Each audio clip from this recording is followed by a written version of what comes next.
GDP வந்து cross domestic product. GDP வந்து cross domestic ப்ராடக்ட்னு சொல்லுவாங்க. அந்த கிராஸ் டொமெஸ்டிக் நீங்க எவ்வளவு வந்து கிராஸ் டொமெஸ்டிக் ப்ராடக்ட் வந்து ஜிடிபியை வச்சு கண்ட்ரியோட எக்கனாமியை எல்லாருமே டிஃபைன் பண்றாங்க குளோபலா. ஸோ இது எங்க எப்போ எடுத்தாலும் நம்ம ஒரு சோர்ஸ் மூலியமா தான் எடுக்கணும். இது இன்டர்நேஷனல் மானிட்டரி ஃபண்ட்ல இருந்து தான் நான் எடுத்திருக்கிறேன். ஸோ அதில் பார்த்தீங்கன்னா யூஎஸ் பார்த்தீங்கன்னா ஜிடிபி பார்த்தீங்கன்னா 21.44% ட்ரில்லியன் 21.44 ட்ரில்லியன் வந்து அவங்க பண்ணிட்டு இருக்காங்க. அவங்களுடைய பர்ச்சேசிங் பேரிட்டி பார்த்தீங்கன்னா 21.44, அதாவது இட்ஸ் 1:1 அப்படிங்கிறாங்க யூஎஸ்ல. ஸோ சைனா வந்து நெக்ஸ்ட்ல இருக்கு, விச் இஸ் 14.14 ட்ரில்லியன். ஸோ அவங்களுடைய பர்ச்சேசிங் பேரிட்டி பார்த்தீங்கன்னா 27.31, ஆல்மோஸ்ட் பார்த்தா 1:2. அதாவது ஒரு வாங்குறவங்க 2 பேர் இருக்காங்க. அவங்களுடைய ப்ராடக்ட் வந்து ஒன்று தான் மேனுஃபேக்சர் பண்றாங்க, ஒன்று மேனுஃபேக்சர் பண்றாங்க, ஆனால் வாங்குறவங்க 2 பேர் இருக்காங்கன்னு அர்த்தம். அதுக்கு just I am giving an example how to match it. Japan வந்து 5.15 ட்ரில்லியன் பண்றாங்க, அவங்களும் 5.75 ட்ரில்லியன் வந்து பர்ச்சேசிங் பேரிட்டி இருக்கு, கெப்பாசிட்டி ஆஃப் இது. அதே மாதிரி ஜெர்மன் 3.86 இருக்கு, 4.44. இப்ப பார்க்க வேண்டியது என்னன்னா இந்தியா தான். இந்தியாவில் பார்த்தீங்கன்னா $2.94 ட்ரில்லியன் நாங்கள் இப்போ வந்து $2.94 ட்ரில்லியன் நம்ம இருக்கிறோம். இது 2019 ஸ்டாட்டிஸ்டிக்ஸ். நம்ம $5 ட்ரில்லியன் எக்கனாமியா மாறணுங்கிறது தான் நம்ம பிளான் பண்ணிட்டு இருக்கோம். இட்ஸ் ஆல்மோஸ்ட் வி ஆர் இன் 2.94 ட்ரில்லியன்ல இருக்கும். ஆனா பர்ச்சேசிங் பேரிட்டி பார்த்தீங்கன்னா 10.51 இருக்கு.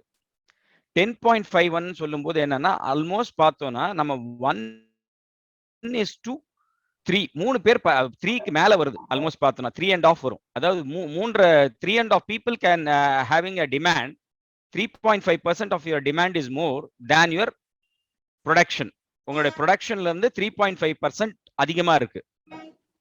அப்படி என்ன அர்த்தம்னா you have to import the remaining things. நீங்க மீதி வந்து நீங்க ப்ரொடக்ஷன் லோக்கலா ப்ரொடியூஸ் பண்றது வந்து 3% தான் பண்றீங்க, ஆனா 10% வந்து உங்களுக்கு வந்து டிமாண்ட் இருக்குன்னா நீங்க மீதி இருக்கிற 7.5% வெளியில இருந்து சைனால இருந்தோ இல்ல மற்ற கண்ட்ரீஸ்ல இருந்தா இம்போர்ட் பண்ணி ஆகணும். ஸோ இப்போ என்னன்னா நம்மளுடைய பாசிபிலிட்டி என்ன இருக்குன்னா we can expand up to 10.5 trillion உண்டான இதை வந்து இந்தியாக்குள்ளாரே கெப்பாசிட்டி இருக்குன்னு அர்த்தம். ஸோ இதுல பாத்தீங்கன்னா எல்லாருமே if you see every country is coming and looking India as a potential countryன்னு சொன்னா why they are looking India as a potential country is because of this purchasing power parity, because there are a lot of people who are already willing to purchase this lot of items. எது produce பண்ணாலும் இங்க வந்து வித்துரும் அப்படிங்கிற ஒரு demand இருக்கனால மற்ற country எல்லாம் பார்க்கும்போது 1:2. இதுக்கு நெக்ஸ்ட் பாத்தீங்கன்னா சைனா தான் 1:2ல இருக்கு. நம்ம 1:3.5ல இருக்கும் ஆல்மோஸ்ட். ஸோ 1:3.5 சொல்லும் போது நமக்கு we have a higher capacity of purchasing power parity. So அதனால எல்லா கண்ட்ரிஸும் other countries are looking at us as a potential country where they can come and set up their companies over here. அதனால தான் இந்த இது வந்து எப்பவுமே நம்ம தெரிஞ்சுக்கணும். அப்ப இந்த பொட்டென்ஷியல் இருக்கும்போது 3% தான் இருக்குன்னு சொல்லும்போது நம்ம கம்யூனிட்டியும் சரி நாம எல்லாருமே சேர்ந்து அந்த பொட்டென்ஷியலை நாமளே ரீச் அவுட் பண்ணலாம். அதர் கம்பெனிஸ் வெளியில இருந்து வந்து போடுறதுக்கு பதிலா நாமளே அதை இன்க்ரீஸ் பண்ணலாம் அப்படிங்கிறதுக்கு தான் இப்ப பிசினஸ் விங்க நம்ம அதை திங்க் பண்ணணும். ஸோ இதுல டாப் 10 கண்ட்ரிஸ் மாத்திரம் தான் போட்டிருக்கேன். டாப் 10 கண்ட்ரீஸ்ல எல்லாத்துலயும் பாத்தீங்கன்னா என்னென்ன ரேஷியோஸ் இருக்குன்னு உங்களுக்கு தெரியும்.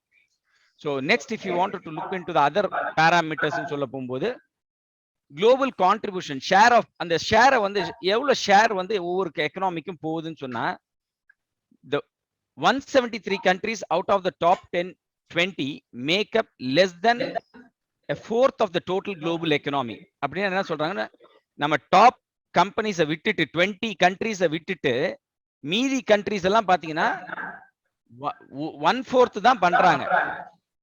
இஸ் ஆல்மோஸ்ட் லைக் பாத்தீங்கன்னா 173 the rest other countries. இப்போ இந்தியாவை பாத்தீங்கன்னா இந்தியா வந்து 3.3%, யூஎஸ் வந்து 26.3% ஷேர். அதாவது குளோபல் கான்ட்ரிபியூஷன்ல யார் எவ்வளவு பண்றாங்கன்னு நம்ம தெரிஞ்சுக்கணும் எப்பவுமே. அது தெரியறதுனால என்ன ஆகுதுன்னா நம்ம கண்ட்ரி எந்த அளவுக்கு டெவலப் ஆகும்னு நமக்கு தெரியும்.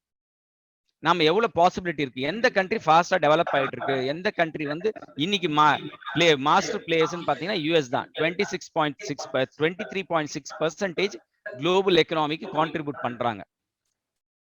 இதுல பாத்தீங்கன்னா யூஎஸ்ல இருக்கிற 23.6% பாத்தீங்கன்னா மீதி 173 கண்ட்ரியும் சேர்த்தா கூட அந்த இதை மேட்ச் பண்ண முடியல.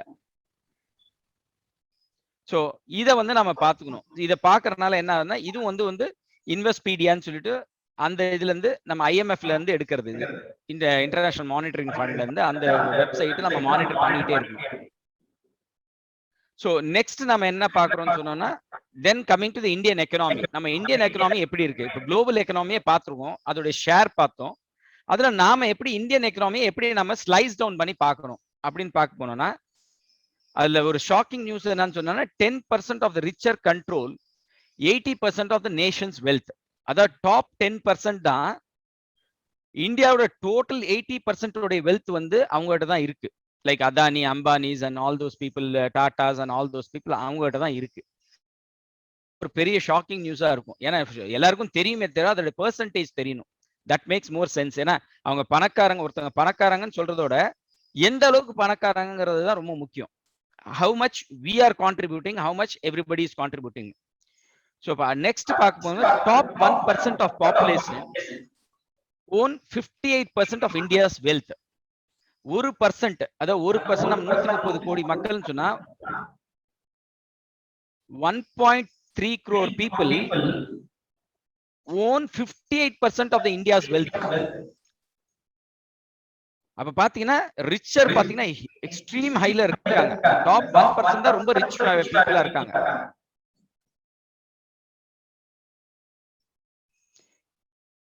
The top 10% of the Indian population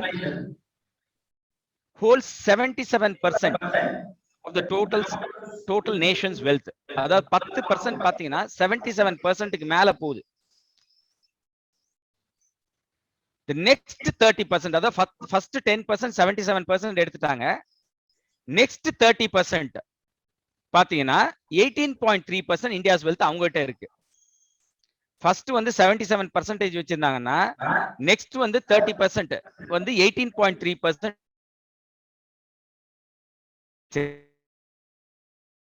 அப்ப இதுல பார்க்க போகும்போது உங்களுக்கு என்னன்னா top 40% of the Indian population owns 95.3% of India's wealth. 40% people கிட்ட வந்து 95.3% of the India's wealth போயிடுச்சு. அப்ப மீதி என்னன்னா 60%. அந்த 60% தான் 4.7% of the wealth வச்சிருக்காங்க, which they call it as poorest.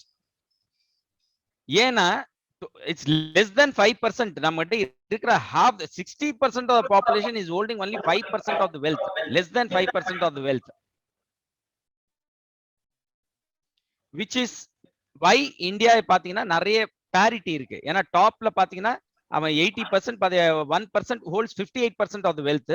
Balance வந்து 60% வந்து less than 5%. அப்படி பாத்தீங்கன்னா huge parity இருக்கு. There is a huge parity and a gap between the rich and the poor.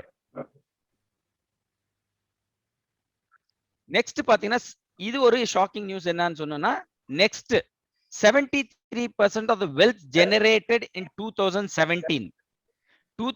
ஏன்னா பேண்டமிக் முன்னாடி ஒரு 2 வருஷத்துக்கு முன்னாடி எப்படி இருந்ததுன்னு நம்ம பார்த்தா 73% of the wealth generated in 2017 went to the richest 1%.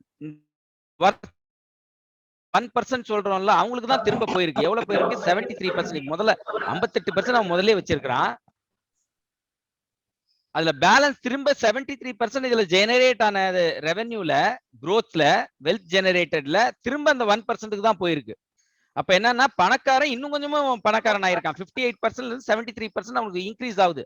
அப்ப அடுத்தது பாத்துக்கும்போது அந்த 1% பாத்தீங்கன்னா ஒரு 70%க்கு போயிருவான். அதுக்கப்புறம் இந்த இதுல இருந்து ஷேர் எடுத்துக்குவான். எடுத்தா கடைசியில பாத்தீங்கன்னா இந்த 30% இருக்காங்கல்ல, இவங்களுடைய ஷேர்ல இருந்தா இவன் எடுக்க முடியும். இந்த 1% காரன், இந்த 1% காரன் இவங்களுடைய ஷேர்ல இருந்தா எடுக்க முடியும். அப்ப என்ன ஆகும்னா இந்த 30% ஆஃப் த பீப்புளும் இந்த பேரிட்டிக்குள்ளார போயிடுவாங்க. அந்த 60% பேரிட்டிக்குள்ளார போயிடுவாங்க. So we have to see how we can do business in a better way.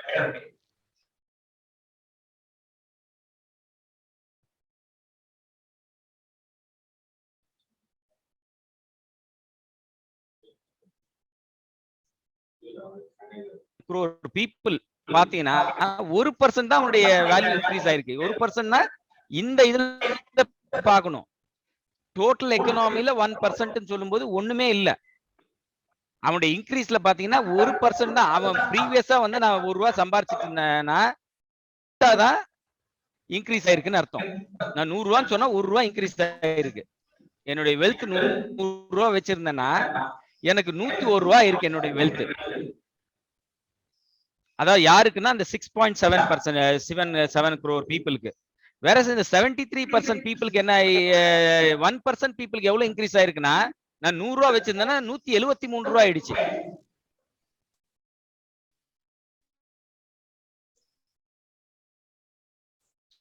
So 3% increase இருக்கு.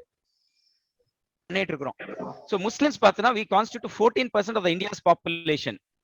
14% நம்ம வந்து இந்தியாஸ் பாப்புலேஷனை கான்ட்ரிபியூட் பண்றோம். பட் ஜிடிபில நம்ம எவ்வளவு கான்ட்ரிபியூட் பண்றோம்னு சொன்னா 2.84% டு த ஜிடிபி.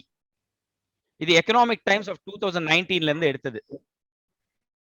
சோ நாம 100%ல எவ்வளவு நம்ம கொடுத்துட்டு இருக்கோம்னா நம்ம எல்லாருமே முஸ்லிம்ஸ் நிறைய பணக்காரங்க இருப்பாங்கன்னு சொல்லுவாங்க. நம்ம எல்லாருமே சேர்ந்து எல்லாம் அந்த 14% சேர்ந்து 2.84% தான் நம்ம பண்றோம். அதனாலதான் நம்மள வந்து ஒரு லையபிலிட்டியா பாக்குறாங்க கண்ட்ரி. இதே இந்த 14% இதே வந்து ஜெயின்ஸ் மார்வாடிஸ் எல்லாம் பாத்தீங்கன்னா அவன் இருக்கிற பர்சன்டேஜ் வந்து 2% 3% தான் இருக்கான்.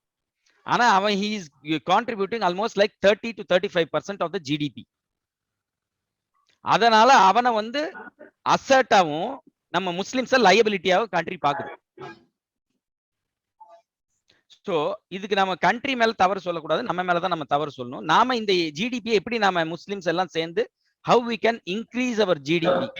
அதுக்கு நாம என்னன்னா இந்த மாதிரி எக்கனாமிக் சேம்பர்ஸ்ல ஃப்ரீக்வெண்டா கலந்துக்கிட்டு பிசினஸ் ஷேரிங் மாடல்ஸ் டிஸ்கஷன் எல்லாம் பண்ணோம்னா இன்ஷால்லா we will be in a better state.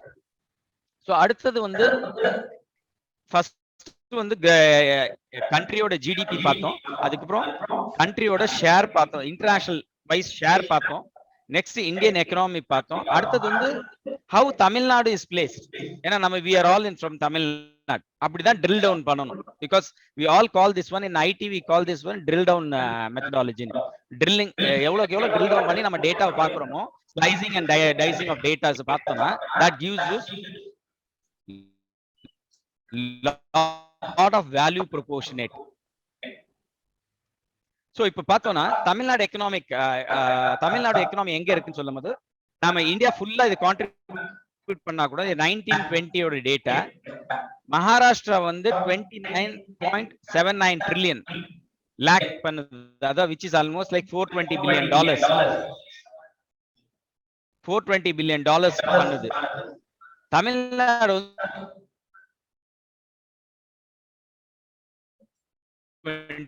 $20 billion. இப்ப இதெல்லாம் இந்த மாதிரி ஒவ்வொரு டாப் 10 ஸ்டேட்ஸ் மாத்திரம் தான் நான் எடுத்திருக்கிறேன். அந்த டாப் 10 ஸ்டேட்ஸ்ல பாத்தீங்கன்னா தமிழ்நாடு வந்து செகண்டா இருக்கு. ஆக்சுவலா இன்னும் இன்ஃபேக்ட் இஃப் சொல்ல போனா Tamil Nadu is number 1.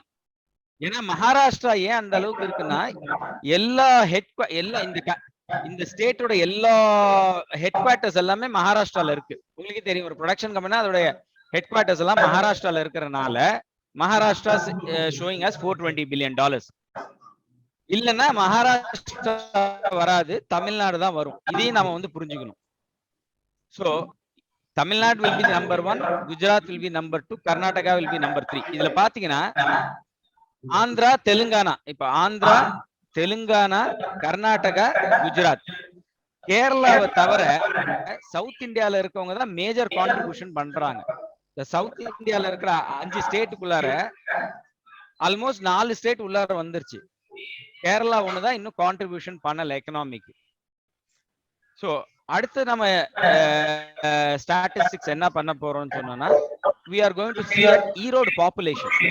Erode population என்ன, ஏன்னா ட்ரில் டவுன் பண்ணி ஃபர்ஸ்ட் இந்தியாவை பார்த்தோம், அடுத்து தமிழ்நாடு பார்த்தோம், அடுத்தது ஈரோட பத்தி தெரிஞ்சுக்கணும். ஈரோடுல எத்தனை பேர் இருக்காங்க, how is the population. ஈரோடுல பாத்தீங்கன்னா ஹிந்துஸ் வந்து கான்ட்ரிபியூட் டு 83.15%. முஸ்லிம்ஸ் பாத்தீங்கன்னா, hello am I audible? Yes sir, but voice break. Ismail break ஆச்சுன்னா கொஞ்சம் சொல்லுங்க, நான் I should repeat that one. ஏன்னா important information. Sorry sir. இப்ப பரவாயில்லையா? இல்ல சார், கட்டாய் கட்டாய்.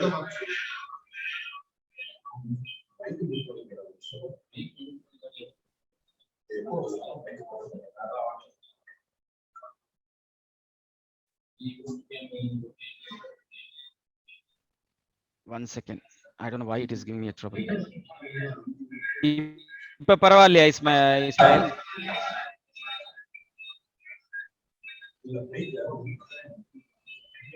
ஏன்னா அங்க எக்கோ குடுக்கறதுனால எனக்கு தெரியல வாய்ஸ். சார் வாய் அதே உங்க சைடு நெட்வொர்க் கொஞ்சம் இதா இருக்க மாதிரி தெரியுது சார். இல்ல லெஃப்ட் ஆயிட்டு மறுபடியும் ஜாயின் பண்ணிக்கலாமா சார்?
ஹலோ, இப்ப கேக்குதா இஸ்மாயில்?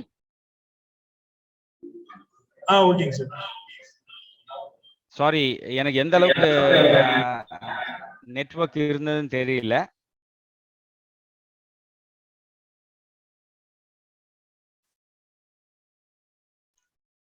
So first நம்ம பார்த்தது என்னன்னா, first we saw the global economy, அதோடைய ஷேர், அதுக்கப்புறம் இந்தியன் எக்கனாமியோட இது பிரேக்கப், அதுக்கப்புறம் ஈரோடு தமிழ்நாடோட எங்க இருக்கு, ஈரோடு எங்க இருக்கு. ஈரோடு பார்த்தோம்னா முஸ்லிம் கான்ட்ரிபியூட் ஆல்மோஸ்ட் 12.37%. அதோட எஸ்டிமேட்டட் பாப்புலேஷன் growth வந்து 22,538 இருக்கும் அப்படின்னு சொல்லி கெஸ் பண்றாங்க. ஆனா இதுக்கு மேல தான் இருக்கணும் நம்ம. ஓகேவா? So in 10 years we will be much more, everybody will be much more, அப்படிதான் சென்செக்ஸ் சொல்றாங்க. லிட்ரஸி ரேட்ல பார்த்தோம்னா டோட்டல் ஈரோட லிட்ரஸி ரேட் இஸ் வந்து 72.58%. இதை எப்படி இம்ப்ரூவ் பண்ணணுங்கிறது தான் நம்ம பார்க்கணும். அதே மாதிரி விமன் விசஸ் மென் பார்த்தோம்னா ரேஷியோ பார்த்தோம்னா 987 விசஸ் 1000. ஸோ இதெல்லாம் எதுக்காக பார்க்குறோம்னா, நம்ம எப்படி நாம அஸ் அ விமன் விசஸ் மென்னை பார்க்கும்போது எப்படி நம்ம போயிட்டு இருக்கிறோம், லிட்ரஸி ரேட் நம்ம எங்க இருக்கிறோம், நம்மளுடைய முஸ்லிம் எத்தனை பேர் இருக்காங்க அப்படிங்கறத தான் நம்ம மெயினா பார்க்குறோம். ஸோ இஸ்மாயில், உங்களுக்கு இது என்னுடைய வாய்ஸ் கொஞ்சம் கிளியரா இல்லைன்னா கொஞ்சம் சொல்லுங்க. அப்பதான் நான் I will be in a position to go through the business tips last slide. Am I audible? Is my voice clear? கொஞ்சம் பிரேக் ஆயி தான் சார் வருது. ஓகே. ஸோ ஒரு பிசினஸ் சொல்லணும்னா business or various type, first you have to set your seasonal and yearly business models. Check what is your family's occupation and try to develop. Next, find the areas of interest to set your job because it depends on your knowledge and economic level. Don't do with regular business one. Do always try to bring a level new as only one and that's you. அந்த மாதிரி நீங்க கொண்டு வாங்க. Running of business has many parameters. Identify various type of your business and demand and supply in your city. ஒரு business இது பண்ணா உங்களோட demand supply நீங்க பாருங்க சிட்டில. Analyze various competitors in the same, உங்களுடைய சேம் பிசினஸ்ல யார் யார் காம்படிட்டர்ஸ் இருக்காங்கிறது பாருங்க. Or you bringing a differentiator to the market, அதை பார்க்கணும். If you are thorough with your knowledge on the field and then step in. So இதுதான் ஆக்சுவலா நீங்க பண்ண வேண்டியது. இது தரோவா இருந்தாதான் நீங்க ஸ்டெப் இன் பண்ணும். இதுக்கு மேல என்ன உங்களுக்கு பிசினஸ் மெயினா பார்க்கணும்னா பிசினஸ்ல என்ன தேவைன்னு சொன்னா கனெக்ட்ஸ் அண்ட் நெட்வொர்க்ஸ் தான் ரொம்ப ரொம்ப முக்கியம். இப்ப நம்ம எல்லாருமே சேர்ந்து இருக்கிறது இந்த கனெக்டுக்காக தான். ஒரு பிசினஸ் விங்ல நம்ம ஜாயின் பண்றோம்னாவே அது ஒரு கனெக்ட், ஒரு பிஎன்ஐயா இருக்கட்டும், ஒரு எஸ்ஆ இருக்கட்டும், எல்லாருமே main reason why we are connecting beside the knowledge we have wanted this connect and network. So அதுக்காக தான் நம்ம ஜாயின் பண்றோம். நெக்ஸ்ட் வந்து ஒரு கமிட்மெண்ட் அண்ட் டைம் மேனேஜ்மெண்ட். நம்ம கிட்ட கமிட்மெண்ட் இருக்கணும். 7 மணின்னு சொன்னா 7 மணிக்கு எல்லாருமே இருக்கணும். அதே மாதிரி டைம் மேனேஜ்மெண்ட். ஒரு வெண்டருக்கு நம்ம ஒரு வெண்டருக்கு நம்ம பேமெண்ட் கொடுக்கறதா இருந்தாலும் சரி, நம்ம சப்ளையருக்கு ஆன் டைம் நீங்க பேமெண்ட் கொடுத்துட்டீங்கன்னா அடுத்த தடவை அவன் பாத்தீங்கன்னா உங்களுக்கு தான் முதல் ப்ரியாரிட்டி கொடுத்து பொருளை அனுப்புவான். ஸோ நம்ம என்ன பண்ணுவோம்னா கஸ்டமர்கிட்ட நம்ம வாங்குறது லேட்டா வாங்கணும்னா வாங்குறத வச்சு தான் நம்ம வெண்டருக்கு பே பண்ணுவோங்கிற மாதிரி கொண்டு வரும்போது வெண்டர் அடுத்த தடவை கொஞ்சம் லேட் பண்ணா கூட நீங்களே கூப்பிட்டு செக் கொடுத்து பாருங்க வெண்டர்கிட்ட. அடுத்த தடவை வந்து அவங்களை கூப்பிட்டு கேட்பான், உங்களுக்கு நான் சப்ளை அனுப்புறேன், இன்னொரு கிரெடிட் டேர்ம்ஸ் இன்க்ரீஸ் பண்றேன் அப்படிங்கிறது. ஸோ அந்த டைம் மேனேஜ்மெண்ட்டை நம்ம கொஞ்சம் நல்லா கிளியரா பண்ணிட்டோம்னா that will enhance the business. அதுவும் before doing a business you should have a holistic view of your business. ஒரு ஹாலிஸ்டிக் வியூ முதல்ல தெரிஞ்சுக்கோங்க. எல்லா பேராமீட்டர்ஸையும் 360 டிகிரி ரிவ்யூம்பாங்க. அந்த 360 degree review of your business try to understand. So that will give you a lot of understanding. அதுக்கப்புறம் for your business you should always have a unique selling point. ஒரு ஐடியாங்கிறது உங்களுக்கு யூனிக் செல்லிங் பாயிண்ட். உங்க கடைக்கு ஏன் வரணும், உங்க இடத்துல ஏன் வாங்கணும் அப்படிங்கிறதுக்கு ஒரு செல்லிங் பாயிண்ட் இருக்கணும். அது யூனிக்கா இருக்கணும், வேற யாரும் செய்ய முடியாத மாதிரி இருக்கணும். அதுக்கப்புறம் try to do market analysis. Business verticals, ஒவ்வொரு பிசினஸ் வெர்டிகல்ஸ்க்கும் மார்க்கெட் அனாலிசிஸ் பண்ணுங்க. ஒரு லைன் ஆஃப் பிசினஸ் எடுத்துக்கீங்க, அந்த லைன் ஆஃப் பிசினஸ்க்கு ஒவ்வொரு லைன் ஆஃப் பிசினஸ்க்கும் ஒரு மார்க்கெட்டிங் அனாலிசிஸ் பண்ணுங்க. எல்லாத்துக்கும் மேல என்னன்னா ஃபைனான்சியல் மாடல் போடணும். ஒரு எப்பவுமே ஒரு பிசினஸ் ஆரம்பிக்கிறதுக்கு முன்னாடி நம்ம பண்ற ஒரு பெரிய தப்பு என்னன்னா பிசினஸ் ஆரம்பிச்சுட்டு அதுக்கப்புறம் அதுல எல்லாமே கெஸ் பண்ணுவோம். Don't guess anything. Try to put optimistic values.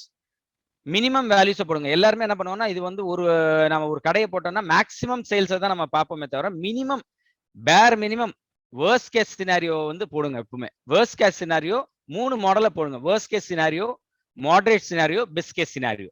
அந்த மாதிரி 3 ரேஷியோ போட்டுக்கோங்க. 3 மாடல்ஸும் போட்டு வாட் இஃப் அனாலிசிஸ். இந்த பெஸ்ட் கேஸ் சினாரியோ வந்து வேர்ஸ்ட் கேஸ் சினாரியோ ஆச்சுன்னா என்ன பண்றது. ஃபார் எக்ஸாம்பிள் டியூரிங் கொரோனா டைம்ல பெஸ்ட் கேஸ் சினாரியோ இருந்தது, எனக்கு கொரோனா பீரியட்ல வேர்ஸ்ட் கேஸ் சினாரியோ மாறி இருக்குன்னா அதுக்கு என்னன்னு முதல்ல மாடல் போட்டிருந்தீங்கன்னா அதை எப்படி மிட்டிகேட் பண்ணுங்கிறது ஃபினான்ஷியல் மிட்டிகேஷன் உங்களுக்கு ஈஸியா போயிடும்.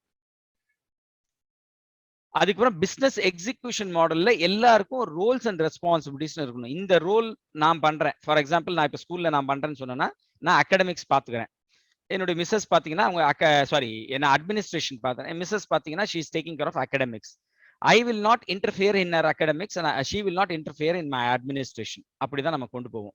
ஸோ இதெல்லாம் எங்க இருந்து சொன்னா ஐடி பிசினஸ்ல இருந்து தான் வருது. ஏன்னா பிகாஸ் நான் 25 இயர்ஸ் ஐடில இருந்துட்டு நான் சிஐஓ இருந்து சவுதியில இருந்து வந்ததுனால so I am trying to put my values of IT what I have gained in my previous business. This have roles and responsibilities கிளியரா இருக்கணும். அதுக்கப்புறம் பீரியாடிக் ரெவ்யூ பண்ணணும். உங்களுடைய பிசினஸ் வந்து you have to do periodic review which is monthly, quarterly, half-yearly and yearly. இந்த 4 review வந்து கண்டிப்பா விட்டுறவே கூடாது. ஒரு மந்த் ஆன் மந்த் ரெவ்யூ பண்ணி ஆகணும், குவார்டர்லி ரெவ்யூ பண்ணி ஆகணும், ஹாஃபர்லி ரெவ்யூ பண்ணி ஆகணும், இயர்லி ரெவ்யூ பண்ணி ஆகணும். அப்பதான் உங்களுடைய செட் எங்க போயிருக்கீங்க, எங்க லேக் இருக்கு, எங்க நீங்க கரெக்ட் பண்ணலாம், எங்க நீங்க இம்ப்ரூவைஸ் ஆயிருந்தீங்கன்னா அதை எப்படி மல்டிஃபோல்ட் பண்ணலாம் அப்படிங்கறதெல்லாம் நீங்க இது பண்ண முடியும். So these are the few tips and hope all the people. எனக்கு நெட்வொர்க் ப்ராப்ளம் எதனால வந்துச்சுன்னு தெரியல. I have a 50 Mbps bandwidth, but unfortunately என்னுடைய பேண்ட்வித் இன்னைக்கு ஏதோ ப்ராப்ளம் கொடுக்குது. I will try to talk to those people. So this what it is and thank you very much for providing me this wonderful opportunity, Ismail. And thank you to the Erode Economic Chamber. And inshallah நான் வந்து பர்சனலா next மீட்டிங்ல ஏதாவது ஒரு மீட்டிங்ல இன்ஷால்லா நம்ம meet பண்ணுவோம், பிசினஸ் விங் மீட்டிங்ல, so that we will have more connects. Thank you very much.